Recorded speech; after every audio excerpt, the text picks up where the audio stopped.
Pa da vam kažem, juče je bilo vrlo opasno, rijeka željeznica je nadošla, što u mom vijeku do sada ja nisam zapamtio da je tolika nadošla.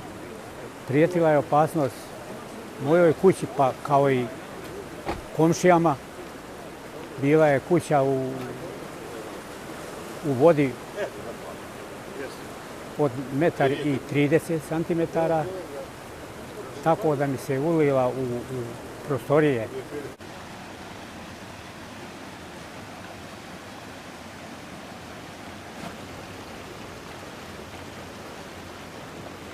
Mi smo sretni sinoć kad smo završili ovo sve.